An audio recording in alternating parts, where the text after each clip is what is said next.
এক এলাকাতে আছে মেয়ের মা বাতাস করতে হয় ছেলের মাকে, আছে না? এর চেয়ে বড় ছোট লোক আর কি আছে? আর ছেলের মা বাতাস করবে মেয়ের মাকে কেন? কারণ সে তার আস্ত মেয়েটা দিয়ে দিছে। ছেলের মা কি দিছে? ছেলে তো দেয় নাই, বরং তার মেয়েটা নিয়ে আসছে, তার কলিজাটা নিয়ে গেছে। যার মেয়ে হয় এই মেয়েটা যখন পরের বাড়িতে তুলে দেয় কি কষ্ট হয় তার মনের ভিতরে সে জানে। মেয়ের বাবা না হলে এটা বোঝা যাবে না।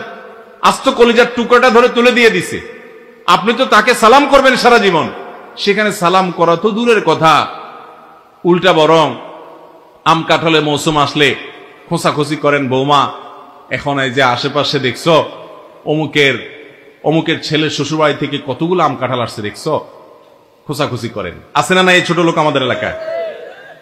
ভাইরা আমার, এটা নাজায়েজ এবং গুনাহ, এটা খাওয়া হালাল নয়, এটা চাঁদাবাজি, নিকৃষ্ট চাঁদাবাজি। আস্ত মেয়েটা দেওয়ার পরে আবার তাদের কাছে যৌতুক আশা করেন। আপনার চেয়ে ছোট লোক আল্লাহ জমিনে আর কে আছে?